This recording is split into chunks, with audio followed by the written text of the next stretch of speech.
Hey you guys, Starlight Burst 98 here. I wanted to do a deck profile update on Darkworld since Griffin is obviously banned, right? And that was really the only thing, really. But I'm gonna show you guys a new version, right? That I think is a little better. But without further ado, let's just get straight on into it. So, two Lava Golem. I feel like this is pretty essential, definitely essential in today's metagame. Uh, you could always rely on them having two monsters unless they bricked. So why it's always good for the most part. And we're running trade in as well. So we have one Cerule, very good for the hand loop. It's not really good for anything else other than that. Um, Usually I want to sequence this right to get the right cards in hand before I discard Cerule, usually. But we have three Snow, best best searcher. Get you your Dark World cards. It's very, very good there. Next, we have three Genta. So this card is immaculate. You discard this card, get a Gates of Dark World from your deck to your hand. Then the special summon when you control a Dark World from your banishment. Very, very good.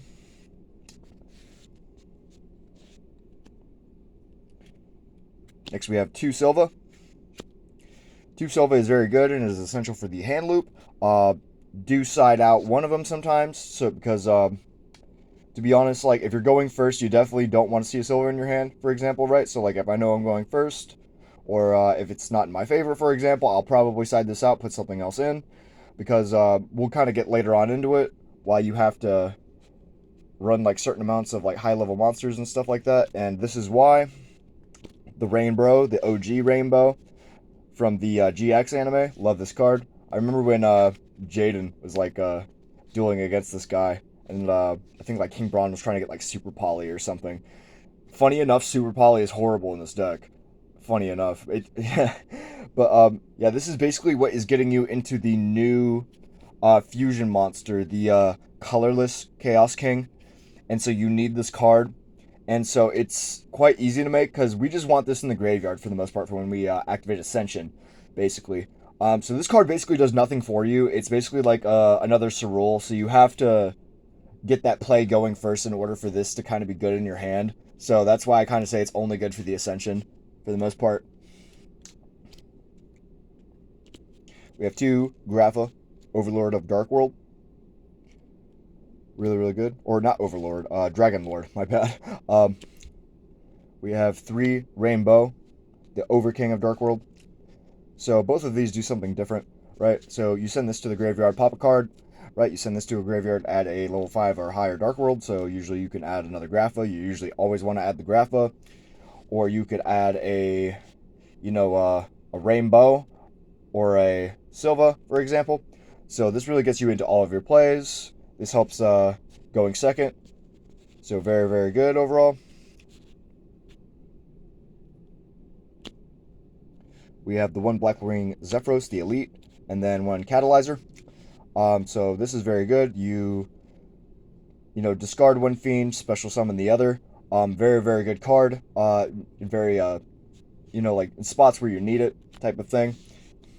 And then this is very helpful because this gets us access to using the field spell, Gates of Darkworld, about 4 times in one duel instead of 3. So that's what makes this card extremely, extremely helpful. So most of the time you can just discard this, target one card in the field, pay the life points, special summon it, bounce that card back. So very, very good. Gonna get into the dangers now.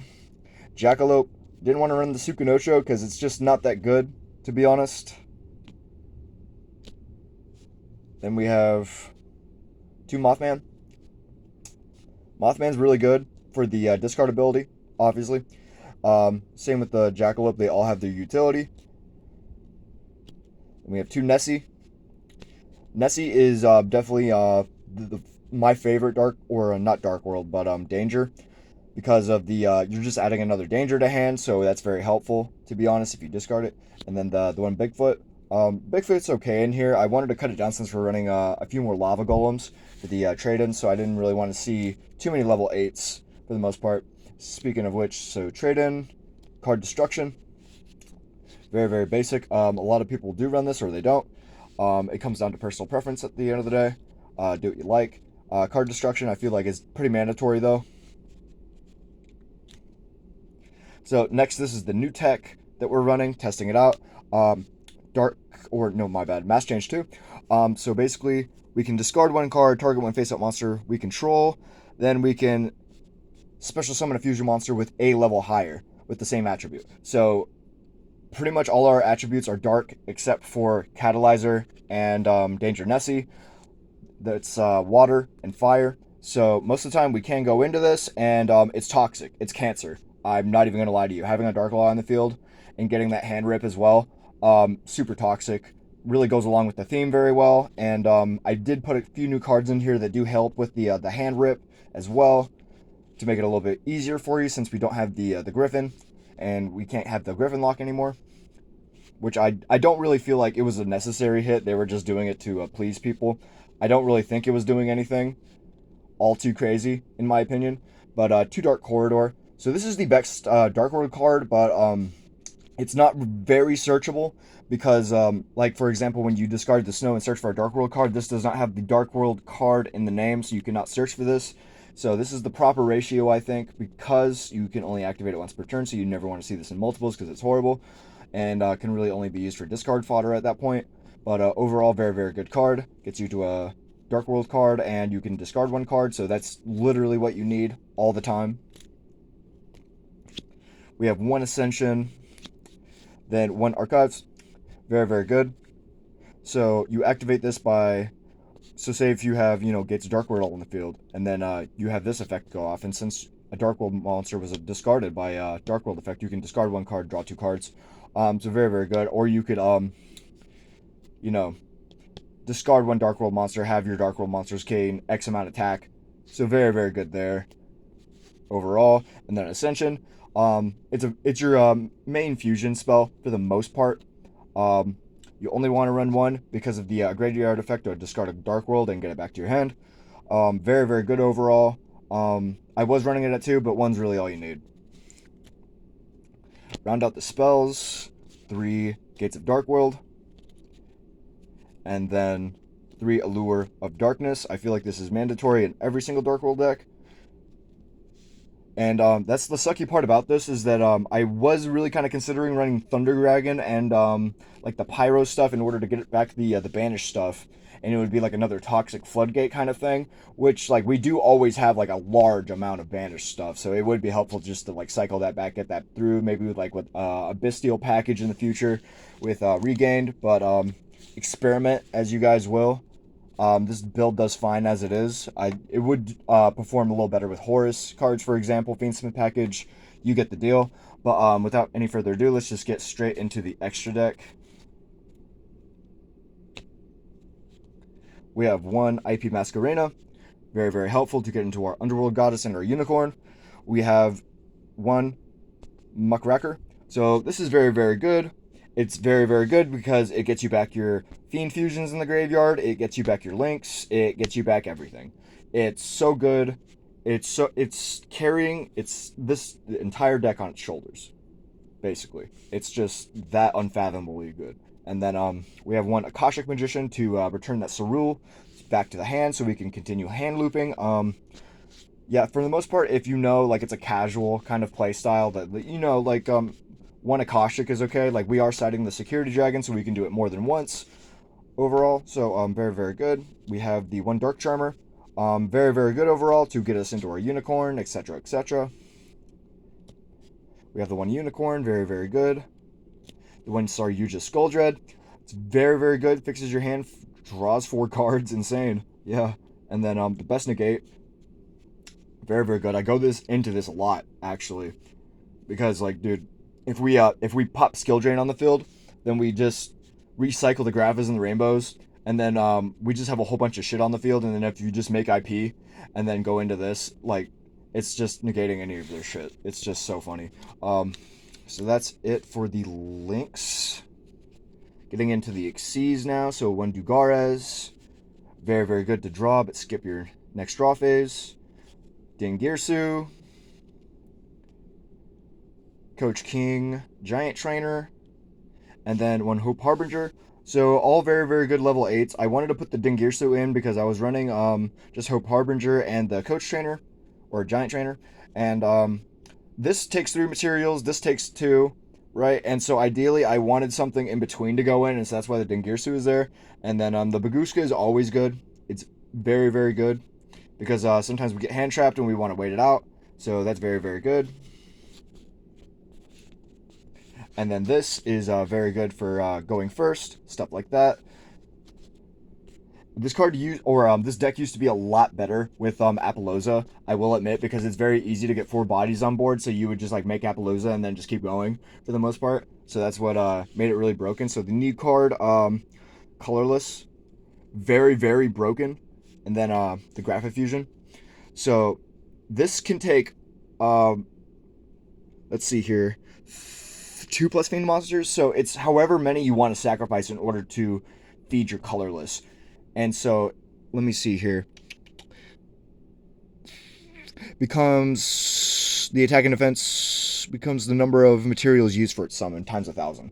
That's right. So, if you have like a bunch of shit engraved, right, which you always will, this is gonna get huge, dude. Like I've gotten this to 7, 8K, and then just for game, and then also the discard effect, right, to your monsters not being able to be touched as well, is very, very nice. It's very, very nice.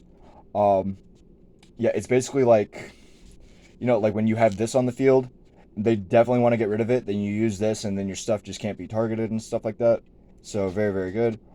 Rainbow, it's a very, very good pseudo negate, just like Phantom of Ubel, except like we're discarding 1 card, and usually we're the opponent and stuff like that. So that's pretty much yeah. So Cerule or the Grapha can trigger off the Cerule. So both very, very good. Yeah, we had a very, very tight extra deck. So this is why the Dark Law, super broken, helps with the hand rip strat. So very, very good overall. Very, very pleased with this deck. Let's get into the side deck and extra cards of that nature. Got the other Grapha in case we need it. Got the Security Dragon. And then this is very helpful. Very, very helpful because of the Muckracker. So we can use the Muckracker, use the Tribute effect so they can't summon anything but fiends, and then we can go IP into Zelanis and then banish all their cards, and they can't summon anything else except for fiends. So we're kind of Zelanis locking them at that point. So that's the only other strat that we're going for since we don't have Griffin and stuff like that. We have the other Lava Golem, and then this does come up, the Raijin, the Dark Fiend Kaiju, because it just helps like discarding when you don't need it, and it's in the grave. So I would consider running this in the future, but it's not level 8, so it doesn't work with trade-ins, so that's why it's sided for the most part, but it being a Dark Fiend does come up in the graveyard. 3, Kokimero Guardian. So we're playing this because we lose to a very specific hand trap, and it is Droll. So we side this in, they activate Droll, we tribute this, negate Droll. Very, very basic. This is a new tech card I'm running, Silent Woof Kalupo. So this card is very, very interesting because it is a hand rip, and it's a very interesting hand rip. So you can attach 1 card from the top of your deck to it and equip it to it, and it gains 500 attack, right? And at the end phase, your opponent guesses that face down equip card, and if it's a monster, spell, or trap, and they guess it right, send both to the graveyard. And guess what? If they guess it wrong, then we rip 1 card from their hand. So that is absolutely freaking hilarious, dude. Helps the hand strat a lot, And then this is, yeah, you're not playing the game, Chief. Yeah, like we always never really fully utilize our normal summon. So yeah, having these very helpful just to plop this down, and then they just can't do shit. It's funny as hell every time. And then this one's a little bit more useful, it being a Dark Fiend, right? So, and then speaking of Dark Fiends, Invader of Darkness, same thing with the Vanity's Fiend, the Majesty's Fiend, and the Vanity's Fiend, Majesty's Fiend, Vanity's Fiend, I guess. Yeah, I guess I got them all right. Invader of Darkness basically just stops all your opponent's quick play spells. Very, very busted, very, very broken, very, very toxic. And again, it's from us not utilizing that normal summon effect, so we have a bunch of monsters out in the field. Tribute Invader of Darkness. Good luck with your turn, buddy. 1 Pot of Avarice. 1 Snatch Steel.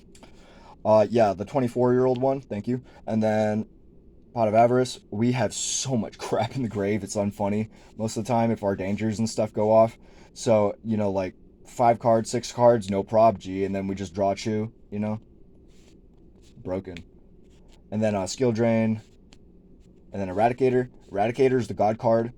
Shout out Konami for making the virus cards, for real. And then Skill Drain. Skill Drain is basically like what allows us to combo off through like the heavy meta stuff. You know what I mean? So if we go first, activate Skill Drain, and then we just pop off more, and then they pass back, they can't do anything, pass it back to us, obviously, and then it's just a beat stick game at that point, so that's why it's super funny. But let me know what you guys think. See you later.